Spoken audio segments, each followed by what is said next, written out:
vamos estudar a lição de número 13, a última lição desse semestre, onde nós estudamos sobre a divina inspiração, a supremacia da Bíblia, a supremacia das Escrituras, e nós vimos sobre alguns atributos da Bíblia, nós vimos sobre algumas características essas que são exclusivas da Bíblia, nenhum outro livro vai ter, nem livro que já existiu, nem livro que existe, nem livro que vai existir, somente a Bíblia possui essas características, principalmente no que diz respeito à nossa vida cristã, no que diz respeito ao conhecimento de Deus. E nós vimos também como que os livros da Bíblia, apesar de serem diferentes e completamente diferentes entre um e outro, apesar de ter algumas particularidades, algumas semelhanças no que diz respeito a estilo literário, por exemplo, nós vimos o quanto que eles nos trazem de conhecimento, como que eles tratam aquilo que Deus tem para falar conosco de formas diferentes. E aí, antes da gente entrar na lição de fato, a lição é nada mais do que apenas um resumo de tudo aquilo que nós estudamos. Eu queria ver com os irmãos se a gente consegue relembrar o que nós estudamos.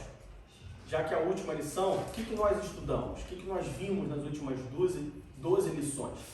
Vocês conseguem trazer a memória? Claro, não precisa entrar em detalhe, não precisa dar uma aula, mas apenas lembrar, para ver se a gente aprendeu alguma coisa. Podemos fazer isso? Sim. Vamos? Então vamos lá. Então, a gente poderia dividir a lição em duas partes.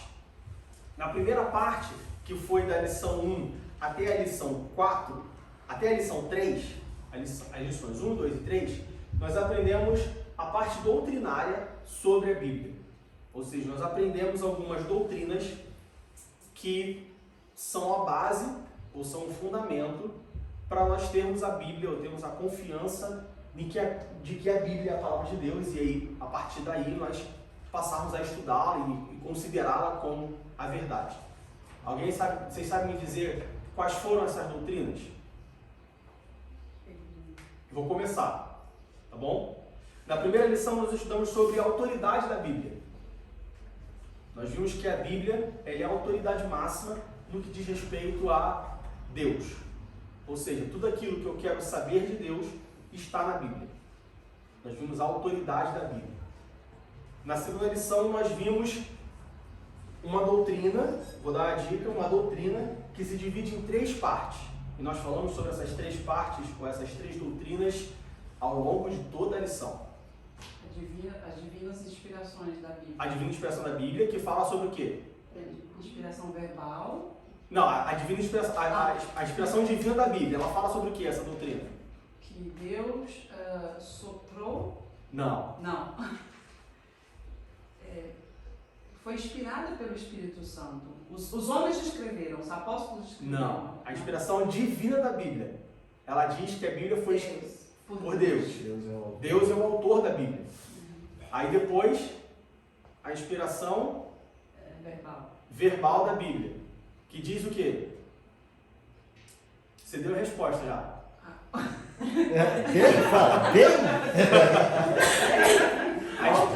A inspiração verbal da Bíblia diz o quê? No caso, o Espírito Santo, através do Espírito Santo, os apóstolos escreveram, mas através de Deus e do Espírito Santo. Porque o Senhor, Deus, soprou a inspiração. O quê? Soprou o quê? Os autores inspiraram, né? Nós vimos que através do Espírito Santo, do mais, que Deus soprou o quê? As palavras. A inspiração verbal da Bíblia, ou seja, as palavras que estão na Bíblia. Claro, nós falamos sobre isso. Hoje nós temos a tradução da Bíblia. Muito se perde quando você traduz no aramaico para o português, muita coisa se perde, muito conteúdo se perde. Mas no texto bíblico original, no manuscrito original, nós vimos que as palavras foram inspiradas, ou seja, quando nós lemos uma palavra na Bíblia, aquilo realmente é o que deve ser. De novo, quando a gente traduz para um outro idioma, muita coisa se perde. Isso não só do aramaico para o português. Se você traduzir um texto em português para o alemão, do inglês para o alemão, do alemão para o espanhol, muita coisa vai se perder também. Por isso que é importante nós sempre buscarmos outras traduções, buscarmos outros idiomas, se possível, claro. Seria bom que as línguas originais, como grego, hebraico e aramaico. E por último, inspiração divina, inspiração verbal, falta mais uma. Plenária, a inspiração plenária da Bíblia, que quer dizer o quê? O que é uma coisa plena? Total. Total. Ou seja, toda a Bíblia foi inspirada por Deus. Nós entendemos que os 66 livros contidos na Bíblia, todos esses livros foram inspirados por Deus através do Espírito Santo aos seus autores. Certo? Depois, nós vimos sobre, na lição número 4, nós vimos sobre a estrutura da Bíblia, como que a Bíblia é dividida. Como que a Bíblia é dividida? Em Antigo e Novo Testamento. Antigo e Novo Testamento.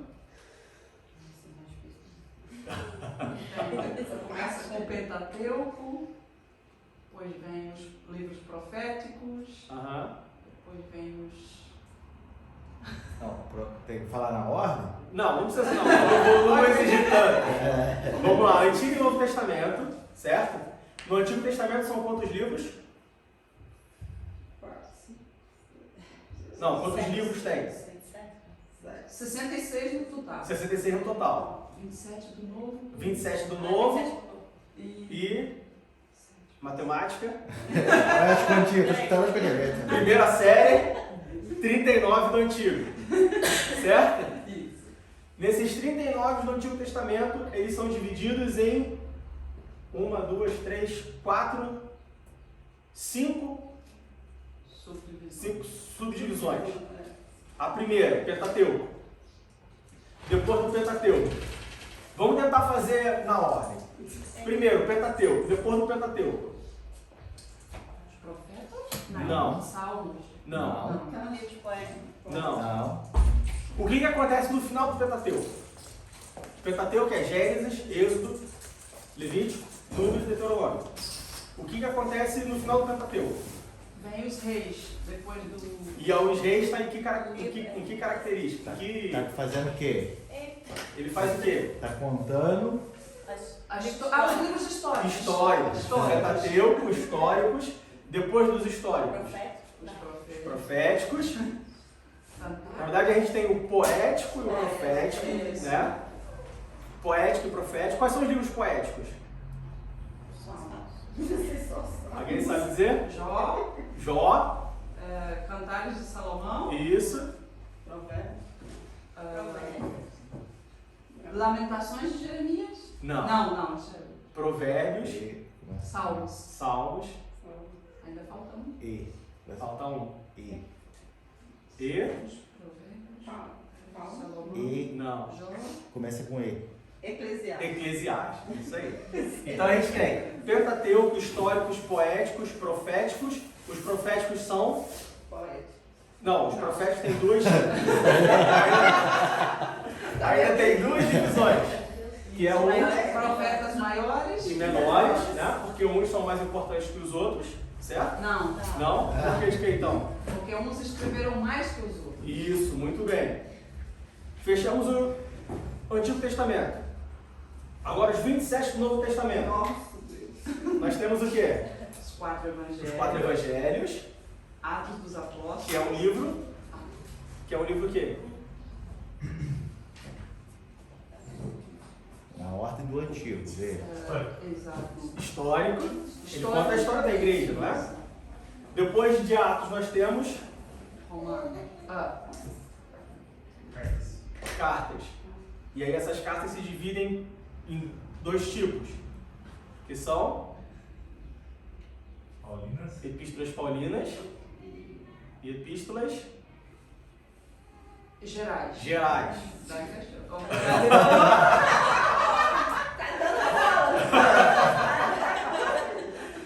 a última. E o último, qual é o último livro?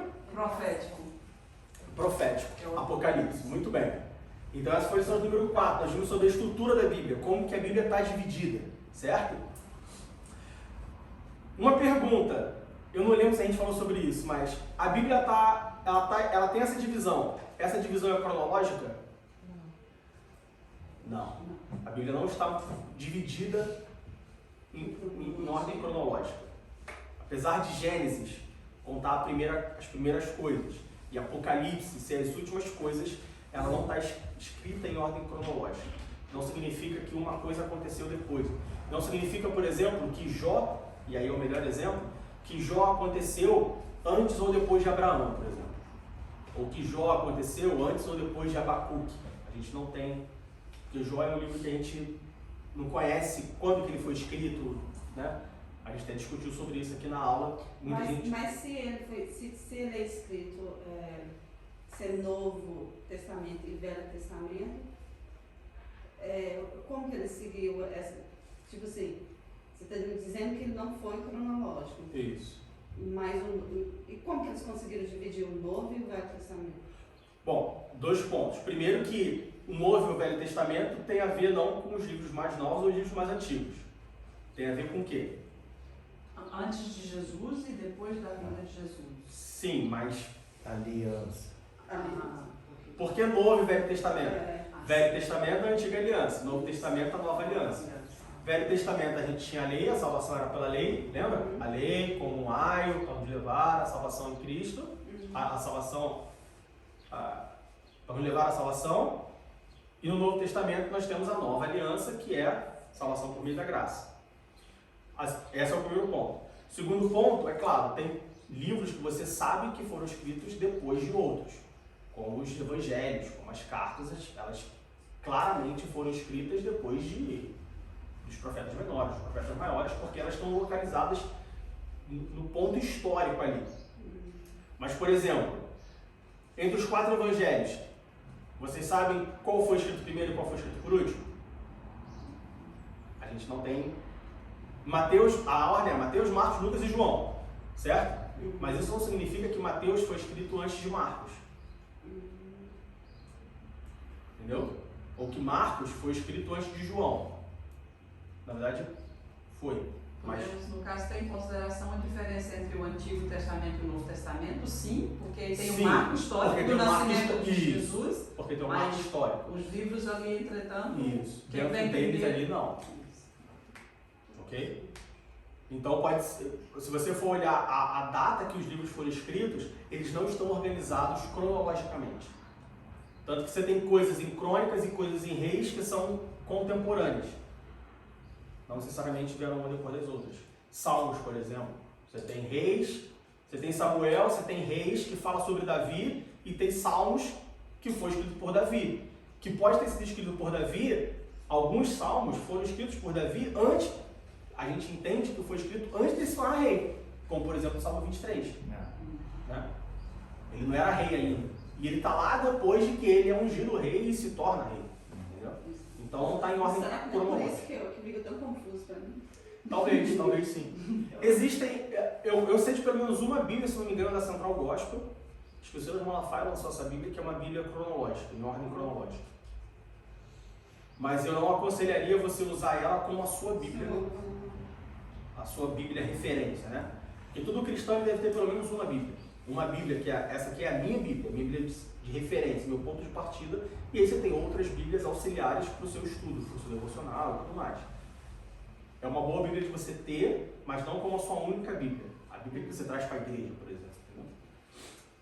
Pois bem, então a estrutura da Bíblia.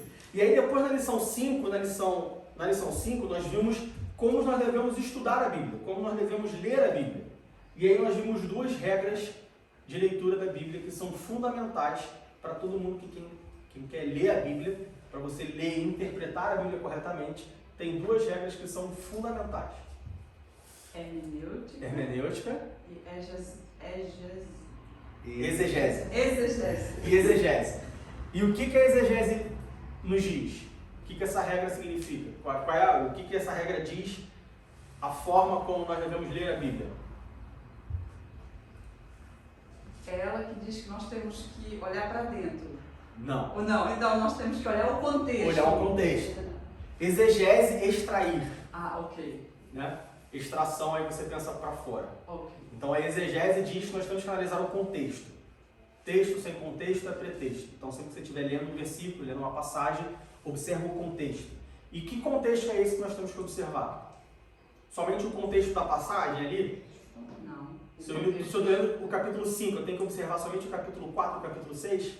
Não, às Não. vezes até temos que ir em outros livros, porque tem que olhar o contexto histórico também. Contexto histórico, contexto social, contexto espiritual, todo o contexto de forma geral.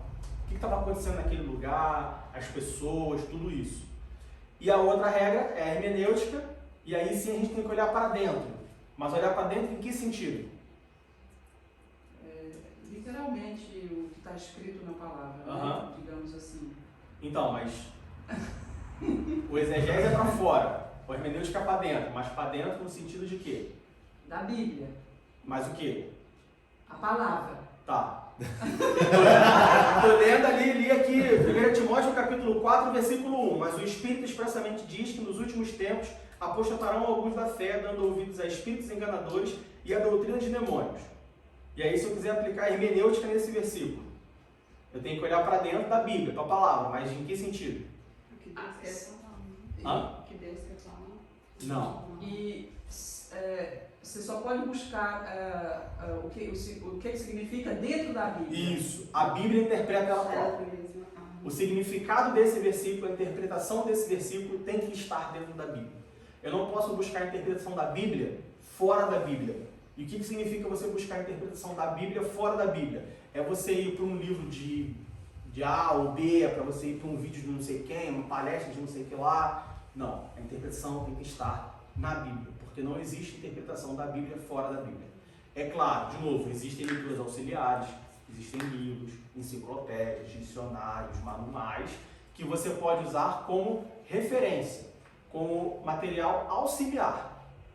Por exemplo, se você quer saber o contexto histórico de uma passagem, você tem enciclopédias bíblicas, você tem manuais bíblicos, que você pode ir lá e ver o contexto histórico daquela passagem, você pode ver quais eram as práticas sociais, o que aquele povo passava, quais eram os costumes da época, para você entender a passagem da Bíblia.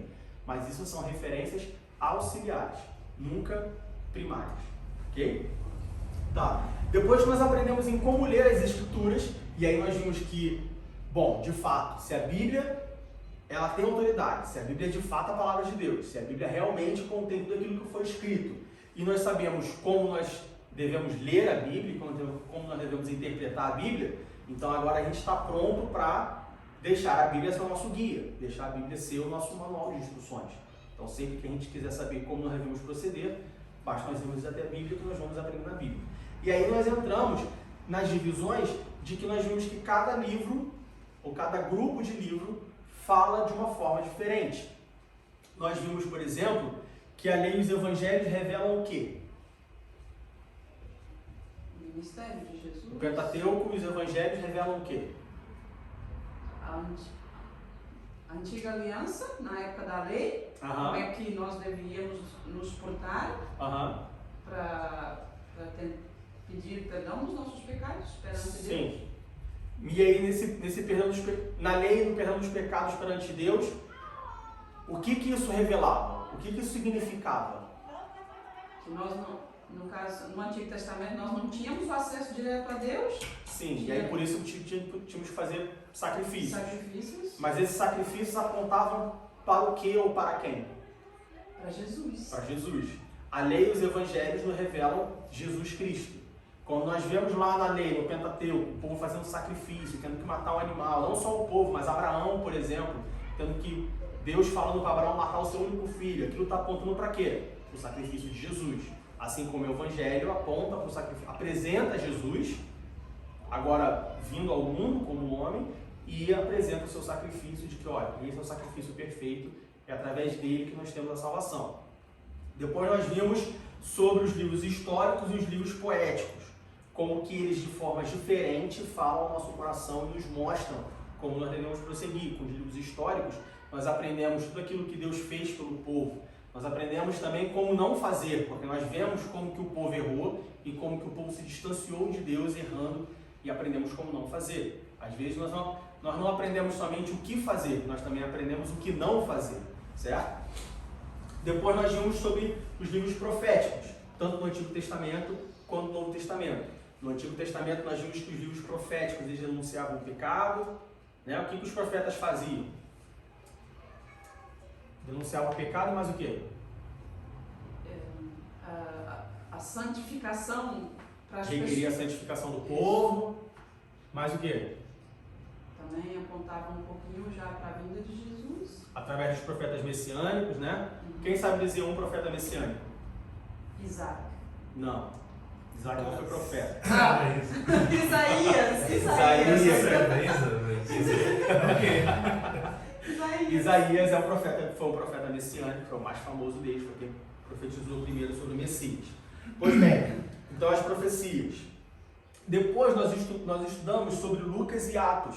E nós vimos que Lucas e Atos, eles deixam para nós uma coisa muito importante para nós como igreja. O que eles nos deixam para nós como igreja?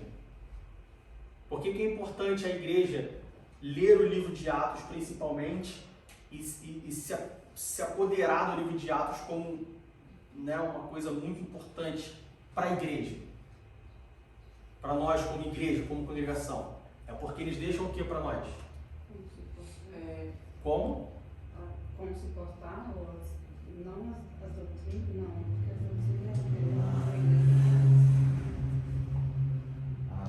principalmente, conforme as últimas lições que nós tivemos, foi o derramamento do Espírito Santo, e depois da partida de Jesus ficou o Espírito Santo, que é o nosso consolador. Através do Espírito Santo que nós conseguimos ter uma congregação, uma comunhão. E primeiramente através do Espírito Santo. Sim. Que aí vamos buscar uma santificação das nossas vidas. Mas aí é o lado pessoal. Isso. Lucas e Atos falam não da parte pessoal, falam da parte como congregação, como comunhão. Eles deixam o que para nós? O modelo. Lucas e Atos nos mostram um modelo de como nós como igreja devemos seguir. Não eu como pessoa. Claro, eu como pessoa, doutrina. Seria a doutrina que deveríamos seguir ou não? Não, a doutrina a gente está no próximo. Atos é um modelo de igreja. Atos é o seguinte, olha só. Vocês querem ser uma igreja? Assembleia de Deus em Berlim. Vocês querem ser uma igreja? Vocês têm que seguir isso daqui, ó, Atos. Atos nos mostra o modelo de igreja a ser seguido. Uma igreja que acredita no batismo do Espírito Santo, que acredita nos dons espirituais, que vive os dons espirituais, uma igreja onde os membros dessa igreja buscam o batismo com o Espírito Santo, manifestam os dons espirituais, uma igreja que se ajuda, uma igreja que se ama, uma igreja onde não tem fofoca, uma igreja onde não tem disse-me-disse, uma igreja onde não tem nenhuma briga, nenhuma rusga, uma igreja unida, uma igreja onde o mundo olhe e fale, poxa, aquilo é uma igreja. Por quê? Porque a igreja ajuda a comunidade, porque a igreja ajuda as pessoas. Certo? Se a gente olhar o livro de Atos, e aí se eu me lembro bem, eu orientei vocês a durante a semana lerem o livro de Atos, né? Procurando ações do Espírito Santo no meio da igreja, nós vamos ver que o livro de Atos ele nos dá um modelo de igreja. Se você cheguei agora, eu quero, como que eu faço a igreja? Está aqui. Como que a gente faz com a igreja? Como que a gente deve proceder? Como que a igreja deve agir? O que a igreja deve fazer? Só ler o livro de Atos que vai ter tudo lá que a gente tem que fazer, que uma igreja deve fazer. E aí depois de Lucas e Atos nós estudamos sobre as epístolas, que foi a lição da última aula. E aí sim entra no que a Letícia falou, na parte doutrinária. E nós vimos que as epístolas, tanto as paulinas quanto as gerais, quer dizer, as paulinas elas falam sobre uma coisa, as gerais falam sobre outra coisa. Alguém sabe me dizer a diferença entre as paulinas e as gerais? As de Paulo, principalmente, foram destinadas a um povo específico, né? Não, estou falando em termos doutrinários. Para nós, como pessoa, o que nós aprendemos nas paulinas e o que nós aprendemos nas gerais? Os paulinos têm principalmente a parte das doutrinas para os obreiros, né? Como se os obreiros devem organizar obras, presbíteros, bispos. Não é? Contém, sim, mas é mais abrangente do que isso. Com certeza. Isso é só uma parte. As paulinas, elas instruem. É um ensino teórico. Certo? São as doutrinas básicas. Doutrina da salvação, doutrina do perdão, doutrina das últimas coisas, certo? Lá em Tessalonicenses. As paulinas, elas instruem. As gerais, elas formam. Lembra que a gente falou sobre isso? Sobre a diferença entre instrução e formação? Instrução é a parte teórica, formação é a parte prática. Paulo instrui dizendo, olha, tudo posso naquele que me fortalece. Pedro forma falando, olha só, vocês vão ter aflição. Olha só, vocês vão sofrer. Vocês têm que sofrer. Mas lembra lá que Paulo falou que tudo posso naquele que me fortalece? Então, mesmo no sofrimento, você tem esperança, porque um dia você vai morar no céu e tudo mais. Então, enquanto uma instrui, a outra forma.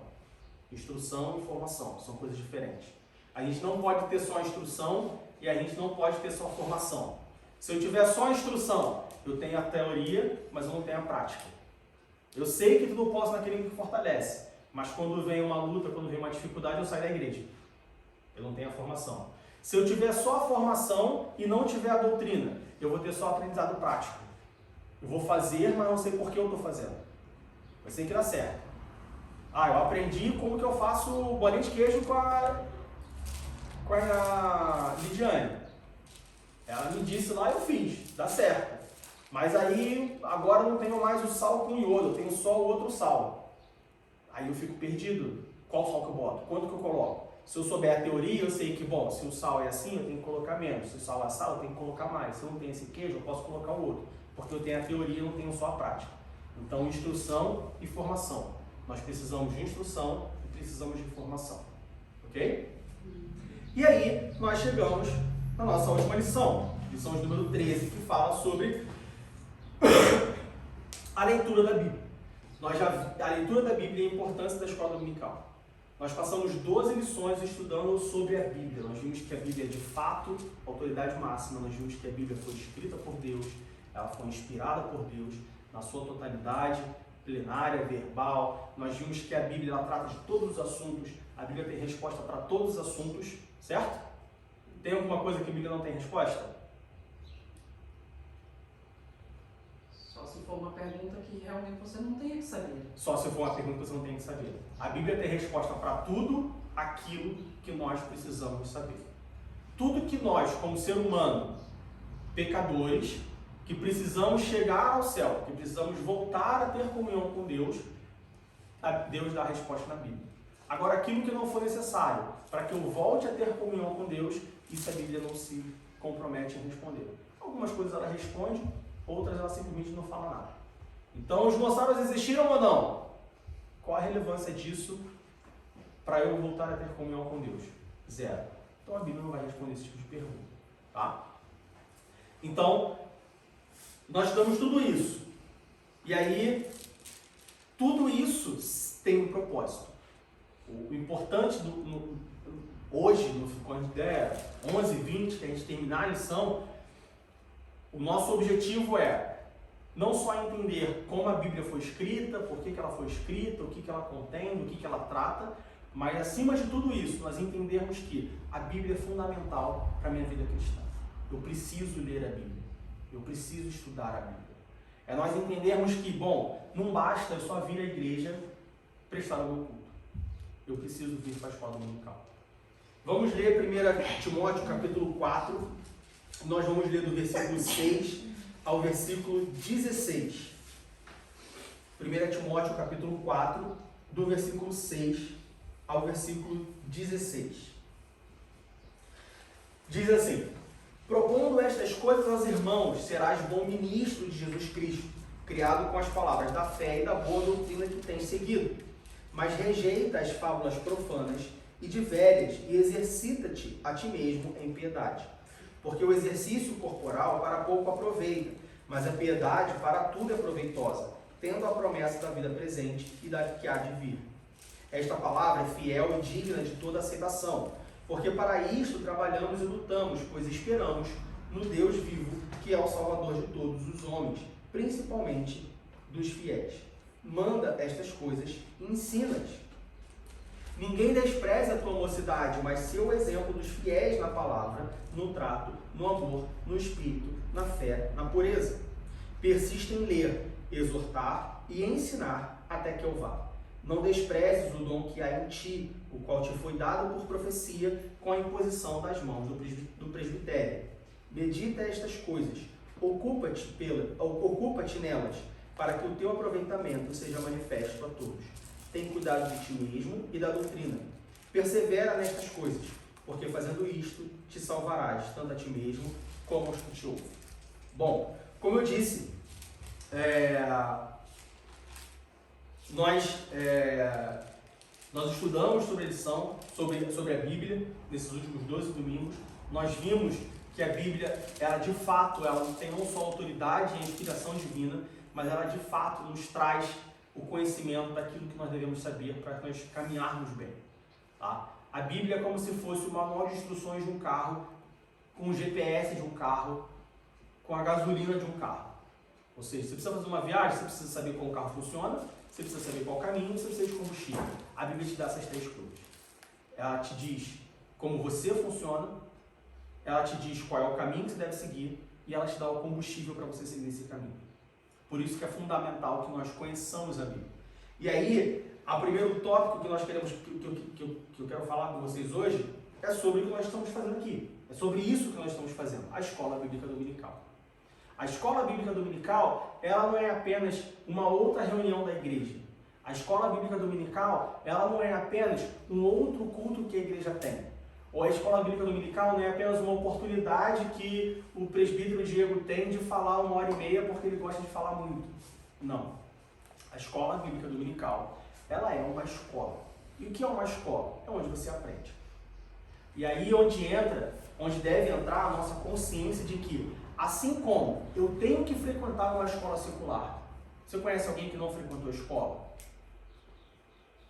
Você pode até conhecer, mas uma pessoa que não teve oportunidade de frequentar a escola. Não frequentou porque não podia, não porque ela não precisava. Ela aprendeu a fazer conta? Aprendeu. Não frequentou, analfabeto. E com certeza ele sofreu algumas coisas na vida porque ele era analfabeto. Ele sabia escrever só o nome dele. Pois é. Sofreu dificuldades. E a comparação é exatamente a mesma. Da mesma forma como uma pessoa que não frequentou a escola secular e por isso só sabe escrever um nome. Às vezes nem escrever um nome sabe. Tanto que quando você vai votar, pelo menos no Brasil, você pode votar pela digital, porque tem muita pessoa que não sabe nem escrever o próprio nome. E aí uma pessoa que não sabe escrever o nome, uma pessoa que não sabe fazer conta, uma pessoa que não sabe falar o português direito, uma pessoa que não sabe ler, uma pessoa que não sabe nada de história, essa pessoa, ela sofre no mundo social dela, nas interações sociais, sofre para conseguir emprego, sofre para arranjar namorada, marido, mulher, enfim, sofre na vida. Um crente que não frequenta a escola dominical, ele vai sofrer na vida espiritual dele. Pode ter certeza. Ah, mas vai sofrer como? Vai sofrer da mesma forma, assim, comparativamente. É claro, ele não vai sofrer para arranjar um emprego, mas ele vai sofrer no que tange a vida cristã. Ele vai sofrer assim como um analfabeto sofre na sua vida social. A gente poderia, sem dó nem piedade, dizer que um crente que não frequenta a escola dominical é um crente analfabeto espiritualmente. E o que um crente analfabeto, o que uma pessoa analfabeta, da mesma forma como uma pessoa analfabeta, ela não consegue desenvolver socialmente, ela não consegue um emprego bom para ganhar bem, para dar um conforto para sua família, ela não consegue ter um emprego bom para poder juntar um dinheiro para a sua aposentadoria, ela não consegue se relacionar com pessoas que possam trazer conhecimento e agregar conhecimento a ela, ou tem dificuldade para se relacionar com essas pessoas. Um crente que não frequenta a escola dominical e é um analfabeto espiritualmente, ele vai ter dificuldade, por exemplo, em ter um relacionamento com Deus. Ele vai ter dificuldade de entender como é o relacionamento dele com Deus. Ele vai... Fala. Mas se ele frequenta só o culto, ele não conseguiria aprender também? Não, porque são coisas diferentes. Sim, eu sei. Num culto, a pregação de um culto era uma pregação evangelística. É uma pregação, a gente pode dizer assim, uma comparação bem chula e não muito realista, mas a gente poderia dizer que a pregação de um culto é uma pregação band-aid. Você vai ali, você ouve a pregação e aquilo coloca um band-aid na sua ferida que vai durar até a próxima semana. Só que o band-aid, assim como você toma um banho e o band-aid sai, a pregação daqui a uma semana não faz mais efeito para você. Mas a escola bíblica, ela, desde que surgiu a igreja, ela existe? Não. Bom, você pode dizer que a escola existe, assim, na igreja primitiva, a gente pode dizer que Paulo foi um professor, né? Sim. Você tinha a parte doutrinária ali. A escola dominical, ela surgiu em pouco tempo. Pouco tempo, assim, muito pouco tempo. Sei lá, na Assembleia de Deus, pelo menos, se a Assembleia de Deus tem 100 e alguns anos, a escola dominical surgiu há, sei lá, 40 anos, 50 anos, talvez.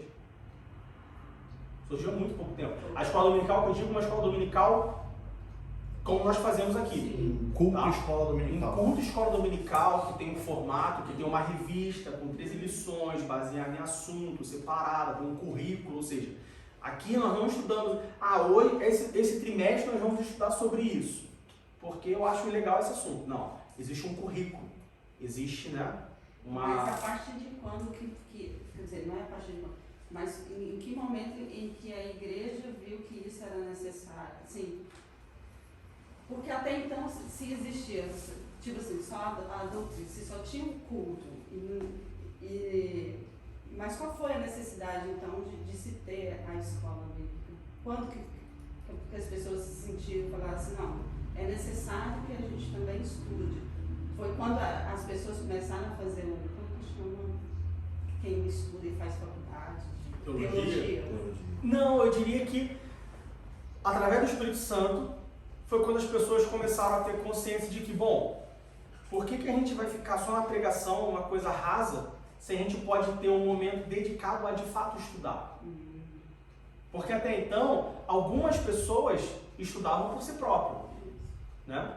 E aí essas pessoas que estudavam por si próprio, inspiradas pelo Espírito Santo, tiveram a ideia, vamos dizer assim, ou tiveram, não foi uma pessoa, claro, o mundo tem bilhões de pessoas, mas a escola dominical não acontece somente no Brasil, o estudo bíblico isso acontece no mundo inteiro.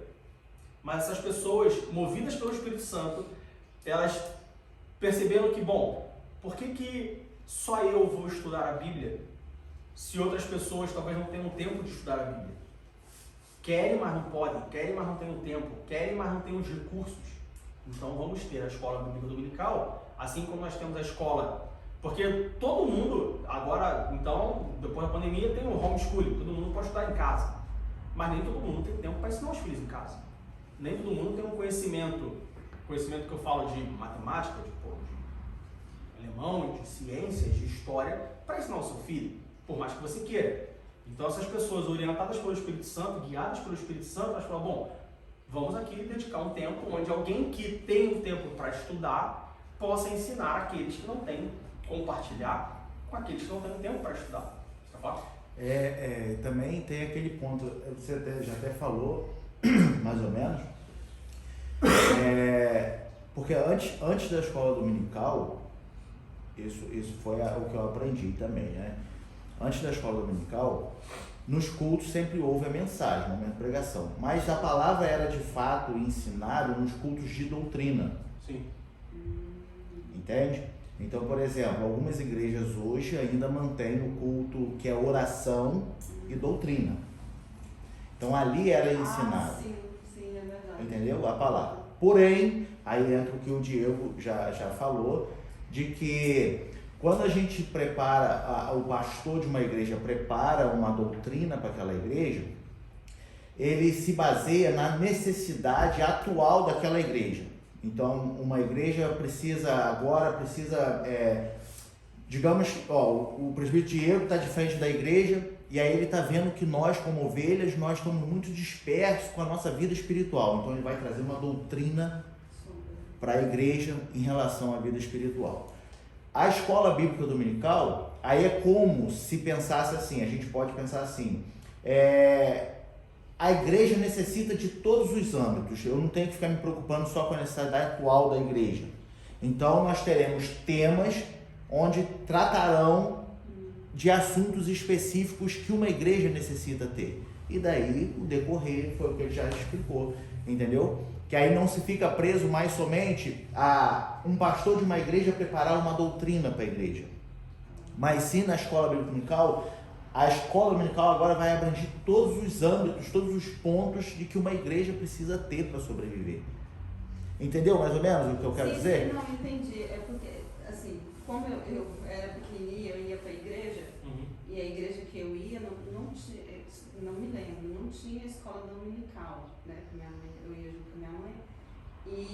Mas quando você falou, eu lembrei que sempre o pastor, tipo assim, não sei se era na primeira ou na segunda pregação, ele falava sobre a doutrina então, e dava aquele sermão e falava assim. Isso, que era então, o eu acho que era essa legal. parte. Na minha infância também, embora a escola dominical seja muito mais velha do que eu, óbvio, mas da congregação de onde eu venho, quando eu era da idade da Júlia, um pouco mais novo, não se tinha escola dominical também, era só o culto de doutrina. E eu lembro que era toda segunda-feira, era meia hora de oração de joelho e 1h30 só de palavra. Isso. Só de palavra. Que é uma pregação completamente diferente de um culto evangelístico. Sim. Num culto evangelístico, você não pode falar sobre doutrina. Porque num culto evangelístico, teoricamente, ele tem visitantes. Tem visitantes que não são Você evangélicos. fala sobre salvação. Exatamente. Num culto de doutrina, você ensina a palavra. E aí, por que você falou, o culto de doutrina é só cajadada, só exortação? Porque a doutrina é correção, é regra. Então, se você for num culto de doutrina, você não vai ouvir que Jesus é bom. Você vai até ouvir que Jesus é bom, mas não, olha, Jesus é bom, ele te ajuda e tal, ele resolve os seus problemas. Isso é um culto evangelístico. Normalmente, pelo menos na época que eu estava no Brasil, muitos pastores faziam, como as pessoas não frequentavam o culto de doutrina na terça, não era terça-feira. Aí a chicotada vinha na ceia. Porque a ceia é internet, é verdade. A ceia não tem tanto. A ceia normalmente é mais membro, né? E a chicotada na ceia é bem comum mesmo. Só pra fazer isso também. É verdade. Isso É bem comum mesmo. Você quer falar, irmão Leite? Não, enquanto a irmã Letícia estava falando aqui, né, quando é que apareceu a necessidade de ter o estudo bíblico, a escola bíblica dominical, eu estava lembrando muito daquela passagem da Bíblia que fala quando Jesus foi para o deserto, 40 dias. E eu lembrei dessa passagem porque eu lembrei assim, a nossa escola bíblica dominical é o alimento que nós precisamos para sustentar a nossa vida no nosso dia a dia, no nosso trabalho, na nossa casa. Eu entendo assim que sem isso é como se a gente estivesse passando fome espiritual. Exatamente, a irmã falou exatamente o que eu ia falar. Sério? Porque o próximo tópico entendi o que é a escola dominical. E como que eu sei que eu preciso da escola dominical? É exatamente isso. Você precisa da escola dominical quando aquele alimento qual foi a palavra que eu botei aqui? A irmã falou a mesma coisa. Eu botei. Quando ouvir somente a pregação não te satisfaz mais. Ou seja, quando aquele alimento... Qual foi a palavra que a irmã usou? Eu disse que Sente fome espiritual. como se a gente estivesse passando fome espiritual. Como se aquele alimento não te saciasse mais. Entende a pregação como um alimento. Quando a pregação não satisfaz mais os teus desejos. Não satisfaz no sentido de que ela não fala aquilo que você quer ouvir. Mas como você vem para pregar para o culto, e aí você ouve a pregação e tudo bem, satisfez. Mas é como você comer a porcaria lá, falta sobremesa. Sanduíche, falta sobremesa. Você come um hambúrguer, você sente cheio. Aí você sai, você ouviu a pregação, você sai da igreja cheio. Ouviu a pregação, maravilhoso. Só que aí quando dá 6 horas da noite, quando dá segunda-feira, 9 horas da manhã, você está com fome de novo. Aquilo que você comeu na pregação, de novo, não que a pregação não sirva para nada, mas a pregação, como eu disse, ele é um band-aid. A pregação ele é um alimento como um básico ali. Quando você sente que aquilo não mais te satisfaz e você sente vontade, você não está mais saciado, você sente vontade de querer mais, de aprender mais. Ou, por exemplo, que nem a irmã falou, a escola dominical, ela vai te dar o alimento, ela vai te dar a base, não para você viver a próxima semana, mas para você seguir uma caminhada. Uma vida como cristão. Uma vida como cristão, uma vida com Deus. Ou seja, você pode faltar 1, 2 domingos, porque ficou doente, porque viajou, e você não vai sentir aquela fome, aquele vazio, porque você está saciado pelas Você deu um exemplo aí bacana sobre comer e dali a pouco tá com fome. Na nutrição, na parte esportiva, né, é indicado quando você vai fazer uma dieta, é indicado de que você nunca sinta fome.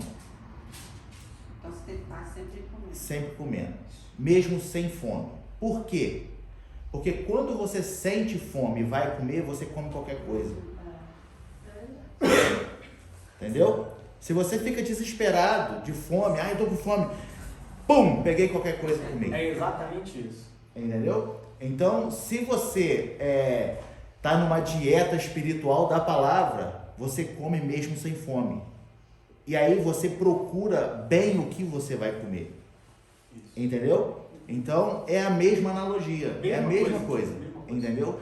Se eu não venho à igreja, na escola bíblica dominical, e venho uma vez ou outra no culto e ouço a mensagem, quando eu ouvi uma pregação na internet, aquilo, nossa, porque eu tô com fome. É isso.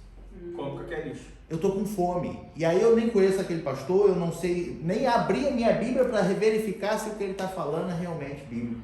Entendeu? Agora, se eu estou presente, sempre me alimentando, eu ouço aquilo e falo, não, isso aí eu sei filtrar.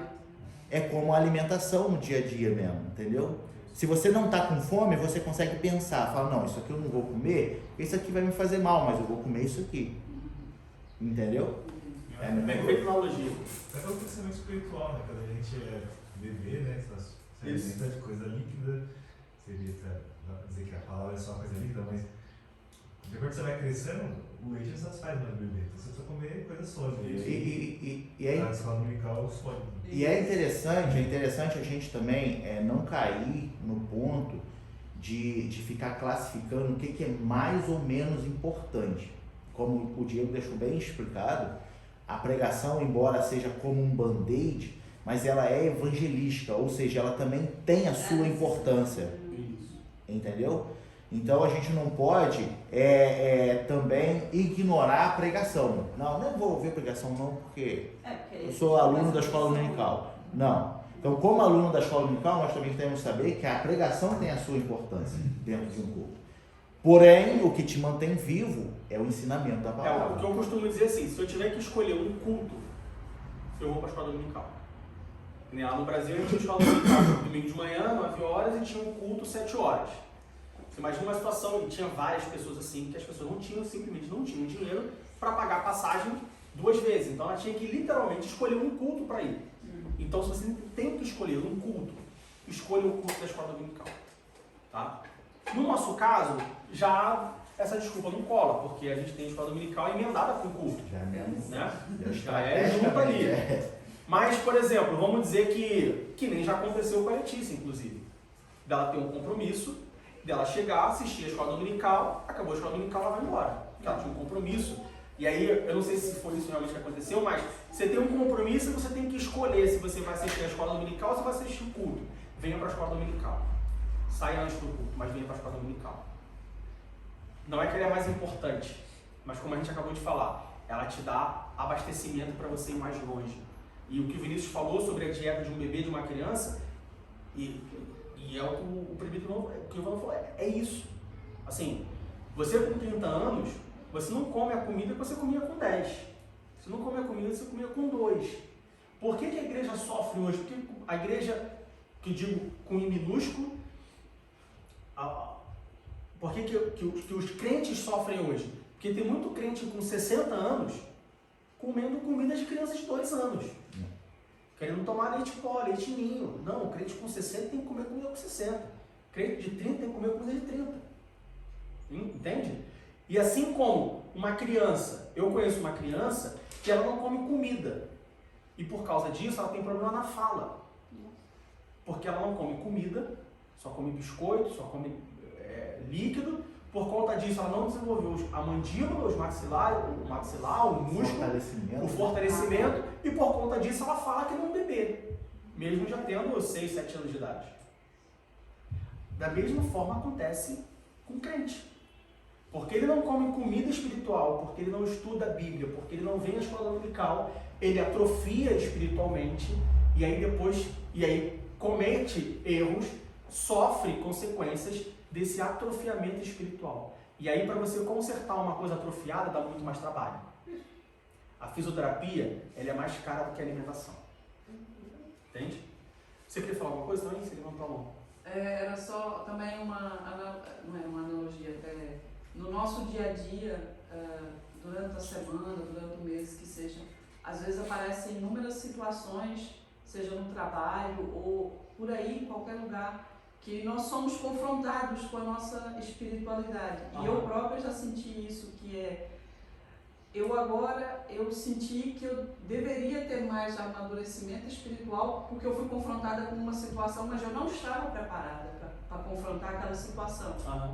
E às vezes o culto traz-nos algum abastecimento, mas se nós não estudarmos a palavra mesmo, é isso que eu senti, assim, se eu não estudo a palavra, eu não consigo ter esse alimento que eu preciso para me aguentar forte na minha caminhada. Aparece uma situação, eu vou conseguir passar essa situação e vou continuar a minha caminhada, e se for preciso, eu falo até de inúmeras situações, por exemplo, na família, eu tenho uma família grande, através do meu marido, e por muitas vezes eu sinto que aparecem situações em que eu sou confrontada pelo fato de eu estar firme na igreja, e eu sinto assim, como se eu estivesse sendo posta à prova, e se eu não falo nada, eu sinto que eu estou me omitindo. Mas eu, para falar, eu tenho que ter o conhecimento da palavra, senão eu não consigo argumentar, eu não consigo a pregação, falar. É como se a pregação desse alimento só para você, é como se fosse o maná. É aquele dia contado só no próximo dia. A escola dominical ela te dá reserva suficiente para você e para os outros. É a terra que manda leite e mel. É a terra que manda leite e mel. Isso aí. A pregação é o maná. A escola dominical é a Canaã. E como que eu sei que a escola dominical está surtindo efeito? Tanto para nós que estamos na direção da igreja, quanto para vocês que estão como alunos, vamos dizer assim. Professor e aluno, como que a gente sabe que a escola dominical tem efeito? Exatamente o que está acontecendo aqui. Exatamente. Se a gente pegasse a nossa escola bíblica dominical algum tempo atrás, a gente tinha uma pessoa, e aí a gente tem que dar honra a quem merece honra, a gente teria somente a Letícia, chegando aqui 10 horas da manhã. Já teve pelo menos uma vez que eu me lembro de não ter aula porque não tinha aluno, né? A gente chegou aqui e não tinha aula, acho que estava viajando, alguma coisa assim, ou teve algum problema e não pôde vir. E aí a gente chegou aqui, não sei quem era o professor, se era eu, se era você, mas a gente chegou aqui e não tinha aluno para dar aula. E aí a gente ficou aqui. Mas por que não deu aula? O pastor estava aqui, se não me engano, o pastor Joab. Por que não teve aula vocês três? Porque a gente podia ter aula mais três, mas nós três já sabíamos, porque os três, né? A gente sempre estuda ali. A lição, já conhece a lição. Já conhece. Então, assim, você podia, mas o que ia surtir efeito? Aí a gente ficou conversando com um cara de bobo, cara de taco, aquela cara de tipo, né, queria sorvete, comprei o sorvete caiu no chão. Porque é isso. E aí hoje nós começamos a escola bíblica dominical com 2 pessoas. A Letícia sempre vem, não precisa falar. A irmã Maria, agora não, já tem um tempo que a gente nota que fica mais frequente. Sim. A Lidiane agora voltou a vir, depois da pandemia, depois de tudo. Tem chegado cedo, tem chegado na hora, vamos dizer assim, nos primeiros 10, 15 minutos. Vinícius também. Então, como que a gente sabe que a escola dominical está surtindo efeito? Para a pessoa, quando ela sente que ela precisa vir, que ela precisa de mais alimento, e para nós, quando nós começamos a ver uma escola dominical começando, vamos dizer assim, com 4 pessoas. Nós começamos a ver a assiduidade. Aquela pessoa sempre vem. Mas problemas acontecem, situações acontecem. Sim, acontecem para todo mundo. Acontece para você, acontece para mim, acontece para todo mundo. Mas como que a gente sabe que a escola dominical está surtindo efeito? Ou que o alimento que nós temos comido na escola dominical está nos fortalecendo? Quando eu consigo falar assim, bom, olha só, a escola dominical é às 10, eu vou estar lá. Não importa o que aconteça. É o que eu falo para as crianças de manhã. Antes de vir, quer pegar o brinquedo, a bicicleta e tal. Eu falo, olha só, 9 horas a gente vai sair de casa com brinquedo ou sem brinquedo. E já aconteceu várias vezes de dar 9 horas da manhã e a Kíria não tá com o brinquedo separado da mochila. Só, vai sem brinquedo. Abre o choro, vem chorando. Paciência, ouvido de mercador. Pede a Deus para deixar surdo os próximos 40 minutos. Nossa. Né? Senhor, me dá uma surdez temporária de 20 minutos. Por que vai parar de chorar? Seja porque cansou ou porque parou de chorar. Porque a mãe viu que não deu certo. Mas olha só, é um compromisso. não é um compromisso comigo, não é um compromisso com a igreja, é um compromisso com você mesmo. É a questão da dieta. Veja só, quando eu faço uma dieta, eu não estou deixando, né, o presbítero Ivano feliz. Eu não estou deixando minha esposa feliz. Quando eu faço uma dieta, é o meu compromisso comigo mesmo de que, bom, para manter esse corpo funcionando, eu preciso comer bem. Então, a escola dominical é um compromisso de você com você mesmo. E a partir do momento que nós vemos, que nós, como professores, nós vemos vocês tendo esse compromisso, não porque eu estou aqui, não porque eu peço, porque eu sou chato falando, mas porque vocês entendem que vocês precisam disso, aí é quando nós vemos um crescimento espiritual, é quando nós vemos uma escola dominical frutífera, próspera. E o maior exemplo é isso. A gente antes não tinha aula, ou quando tinha uma pessoa, e hoje nós começamos a aula com 4 pessoas. Antes nós tínhamos uma aula onde era meio que um monólogo, eu falava e todo mundo ficava ali, silêncio, calado. Tá. Hoje a gente tem uma aula onde Letícia levanta, pergunta, irmã Maria pergunta, Vinícius fala, alguém comenta, alguém lê, mas peraí, não é assim que eu entendi, quando era criança era assim, por que agora é assado? Uma aula interativa, ou seja, é uma escola dominical sadia, frutífera, próspera. Tá? Outra importância da escola dominical é que a escola dominical, ela traz a forma como é o que eu acabei de falar. A gente tem uma escola dominical, a gente tem perguntas, a gente tem respostas. Ela tem um modelo diferente, ela segue um modelo pedagógico. Ou seja, numa pregação, você não pode levantar a mão e falar, então, pregador, eu acho que eu discordo desse ponto. Ou você não pode levantar a mão e falar, então, pregador, mas eu aprendi de outra forma. Numa escola dominical você pode fazer isso. A forma como os assuntos são tratados, a forma como os assuntos são ensinados, segue uma linha pedagógica. Quando eu cheguei aqui, a gente não gastou, mas a gente investiu quase 50 minutos do tempo da escola dominical fazendo o quê? Eu que não preparei a lição durante a semana e queria que vocês falassem para eu ter menos tempo para falar, não. De forma pedagógica, nós voltamos na primeira lição e viemos da primeira lição até a penúltima lição, vendo se vocês aprenderam, reforçando o que aprendeu, relembrando o que aprendeu. Ou seja, existe uma metodologia, existe uma pedagogia por trás. Não me considero pedagógico, não estudei para ser pedagógico, para ser um pedagogo, mas existe uma pedagogia, uma forma, uma metodologia de ensino por trás da escola dominical. Por isso que ela é importante, por isso que ela se difere da pregação. De novo, não é mais ou menos importante, é apenas diferente e principalmente necessário.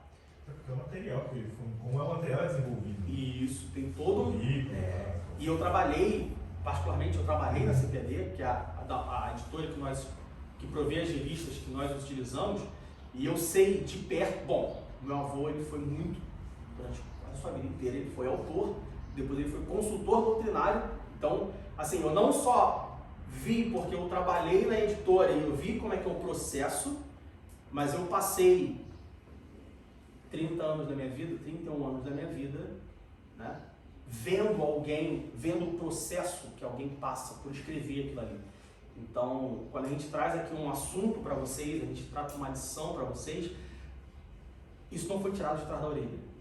Assim, pode acreditar que tem muito mais joelho no chão, oração e inspiração divina aqui, comunhão com o Espírito Santo numa lição dessa, do que certamente eu tive durante toda a minha vida. Então, deem valor para isso. E qual é o objetivo da escola dominical? Como eu falei, nós já falamos sobre alimento e tal, mas ela tem 3 objetivos principais. E aí, de novo, vou citar o meu avô, porque o meu avô ele foi um dos fundadores da escola dominical no Brasil.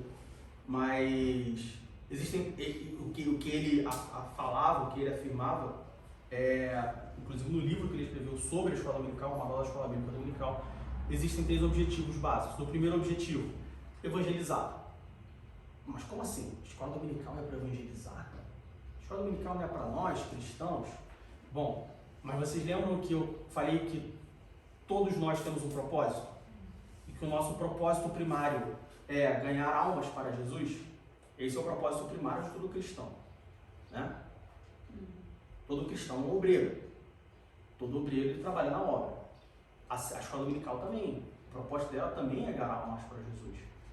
Então, eu não vou trazer um visitante para a escola dominical porque ele é visitante, ele não é salvo, tá? Então, não, traga ele para a escola dominical. Ele vai aprender. Ele vai se instruir antes de se formar, vamos dizer assim, aplicando já o que a gente já estudou. Então, a escola dominical, a educação cristã, ela tem também como proposta, como objetivo, ganhar almas para Jesus. Ela tem como objetivo desenvolver a espiritualidade e o caráter do cristão. Aceitei a Jesus, sou um cristão. Tá, e agora? O que eu faço? Eu preciso desenvolver o meu caráter. O meu caráter como cristão não pode ser o mesmo caráter que eu tinha como incrédulo, como ímpio. O Espírito Santo, ele não muda o temperamento, ele molda o temperamento, mas ele muda o caráter. Qual é a diferença entre temperamento e caráter? Como temperamento, se eu era uma pessoa explosiva, eu vou continuar sendo uma pessoa explosiva, só que agora moldada pelo Espírito Santo. Se eu explodia 10 vezes ao dia, agora eu vou explodir 2 vezes ao dia, vou explodir 1 vez ao dia. Se eu explodia batendo na minha esposa, batia em todo mundo, brigava com todo mundo, agora eu vou explodir, mas vou segurar a mão, vou ali, né? Vou ficar mais controlado. Agora o caráter não, o caráter muda. Como cristão, nós temos que desenvolver não só a nossa espiritualidade, mas também o nosso caráter. Se eu mentia, agora eu não posso mentir mais. Não, mas não, só, não pode. Não posso mentir. Se eu enganava, agora eu não posso enganar mais. Isso faz parte do caráter. E o terceiro objetivo da educação cristã da escola dominical é o que a irmã Maria falou. É nos treinar para o serviço a Deus. Todos nós somos obreiros. Você pode não ter um título de obreiro. Você não pode ter uma função, cargo, a função, sei lá, o nome, diácono, presbítero, pastor, diaconisa, evangelista, sei lá, enfim. Escolha um nome. Você pode não ter um nome, mas você é um obreiro na obra de Deus. E a educação cristã, a escola dominical, ela nos treina para esse serviço. E é exatamente o que a irmã Maria falou. Quando você vem a pregação, você cumpre ali você tem a sua dose semanal, a sua dose diária. Mas você vai ser confrontado, você vai ser posto em situações, independente de sexo, cor, raça, religião, família, se eu estou numa família cristã, se a minha família não é cristã, se o meu marido, se minha esposa é cristã ou não, se eu trabalho numa empresa cristã, independente, você está no mundo.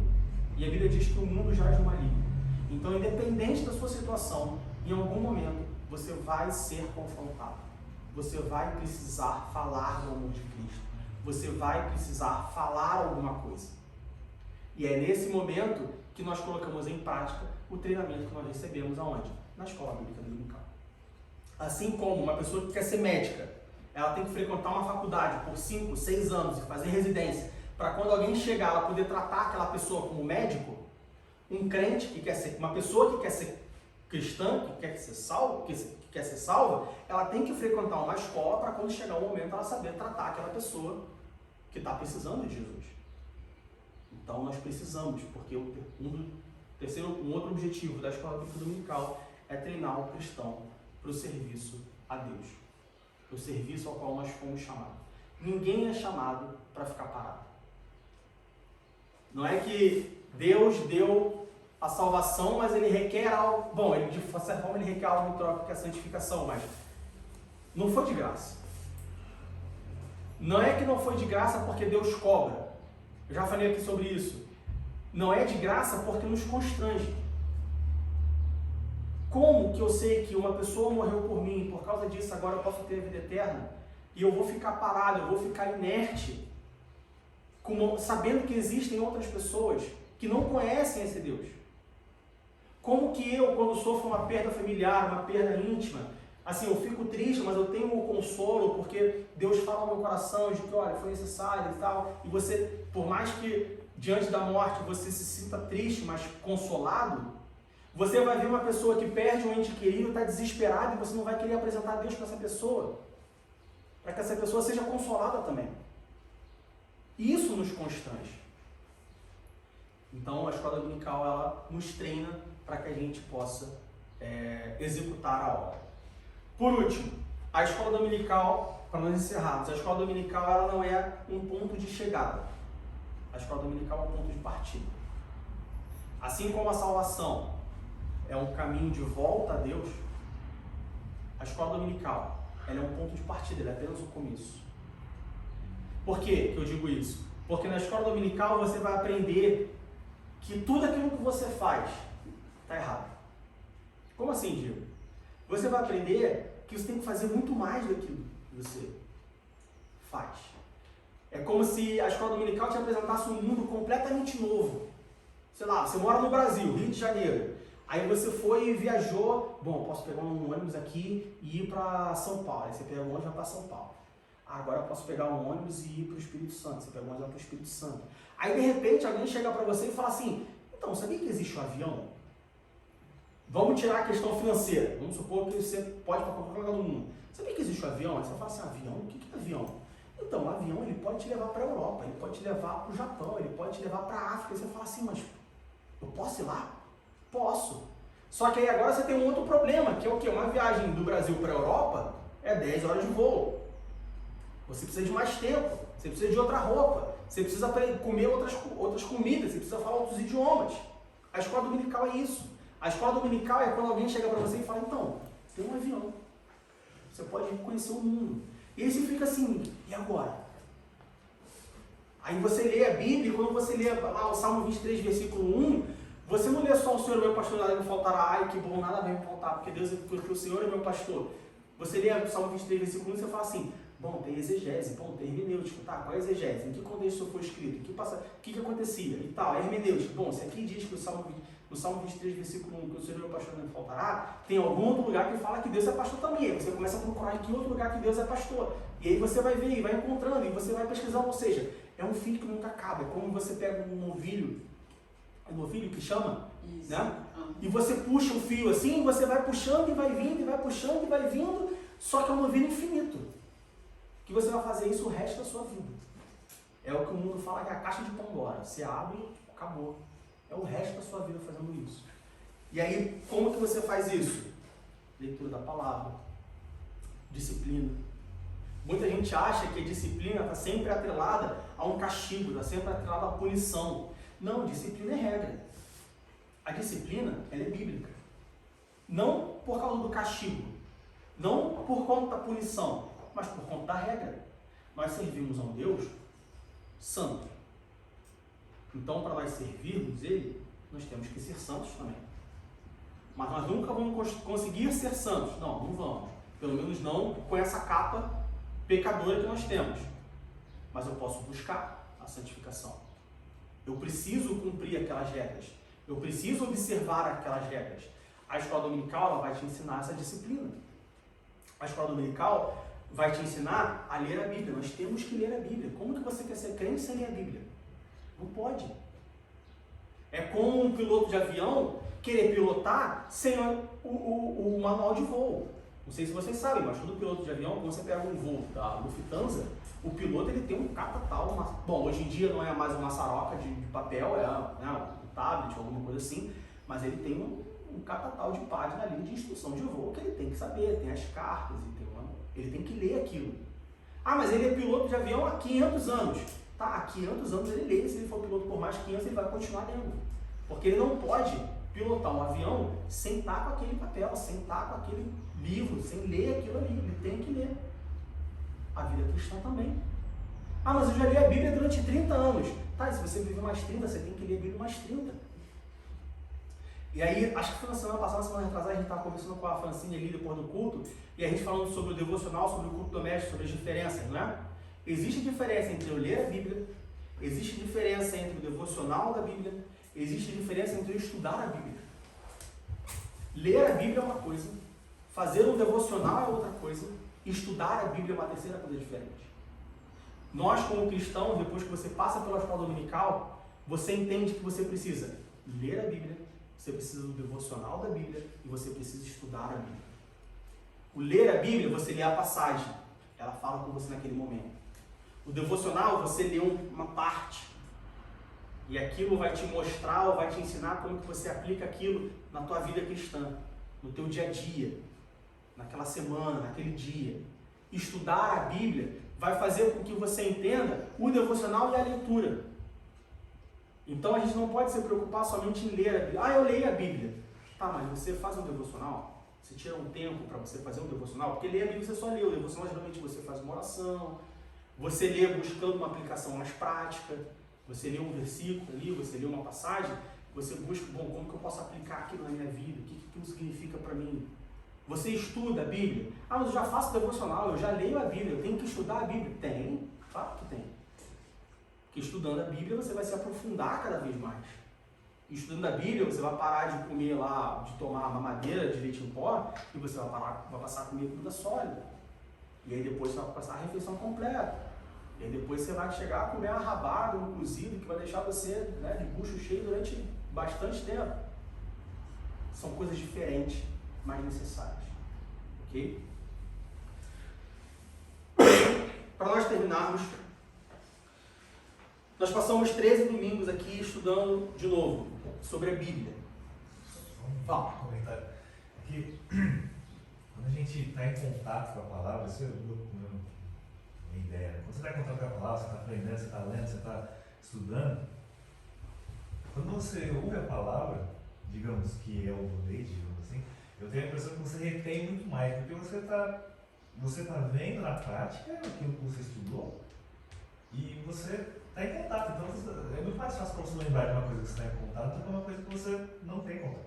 Então se você ouve uma vez só, você ouviu, passou. E aí, tipo, você acreditou, chega a segunda, terça, você já esvaziou. Agora se você está em contato, você depois volta a ler, estuda, você vai ver, você já está, tipo, às vezes 2 semanas saciado ainda com a mesma palavra, porque, né, é profunda a palavra. Isso. É como você... É incrível como às vezes a gente acha que as coisas de Deus são diferentes das coisas do dia a dia, do cotidiano, mas não são. Se eu quero aprender alemão, eu tenho que fazer um curso de alemão, mas eu tenho que falar alemão. E se eu estiver estudando e eu ler livro em alemão, eu assistir filme em alemão, eu ver televisão em alemão, eu falar com alemão, eu vou aprender o alemão. Se eu quero seguir a Deus e eu ler a Bíblia, e eu orar, e eu estudar, e eu venho para o culto, e eu venho para a escola dominical, você vai seguir a Deus. Veja bem, não é que você vai porque você está fazendo, mas porque você está fazendo, você vai. Porque quanto mais você lê, quanto mais experiência você tem, quanto mais você aprende, quanto mais você estuda, mais você vê que aquilo é bom, mais você vê que aquilo faz sentido, e mais você vê que não faz sentido você se distanciar disso, você ficar longe disso. Então, quanto mais você viver aquilo, mais comunhão você tem, e pode ter certeza, mais longe você vai. Só que a gente, por algum motivo, o ser humano, ele, mesmo sabendo disso, ele tem a capacidade de não querer fazer isso. É incrível como que o ser humano, incrível pro lado ruim, como que o ser humano consegue sabotar a si mesmo. Então, para nós concluirmos, nós passamos 13 lições estudando sobre a Bíblia, sobre a autoridade da Bíblia, sobre a inspiração da Bíblia, sobre a divisão da Bíblia, sobre a mensagem da Bíblia e sobre como a Bíblia é importante para nós, principalmente no que diz respeito à escola dominical. E aí, o que eu gostaria como professor e também como cristão, o que eu gostaria muito é que a gente não deixasse que esse espírito, esse conhecimento, esse entendimento de que a escola dominical é importante, de que a Bíblia é uma ferramenta, deve ser uma ferramenta primária da minha vida espiritual. A gente gostaria muito que você não deixasse isso acabar, essa chama acabar. Veja bem, é uma chama, é uma fogueira. Se vocês colocarem combustível, ela vai crescer. Se não colocar combustível, vai chegar uma hora que vai miar. Tivemos dias que a escola dominical não tinha aluno. Hoje nós começamos a aula com 4 alunos. Se continuar crescendo, se continuar botando lenha, o fogo vai crescer e vai chegar um dia que a gente vai começar a escola dominical com cadeira cheia. Vai chegar o dia que alguém vai falar assim, ó, se você quiser ir para a igreja por culto domingo, tem que chegar antes das 10. Você tem que assistir a escola dominical, porque se você deixar para chegar no culto, não vai ter lugar para sentar, não. E aí ele fala só, a gente vai ter que alugar um lugar maior. E por aí vai. mas depende de nós colocarmos a fogueira, colocarmos lenha na fogueira. A minha lenha na fogueira eu já coloco todo domingo. O presbítero Ivanor é a mesma coisa. A outra parte da lenha que eu tenho que colocar é vocês. E aí, para ajudar vocês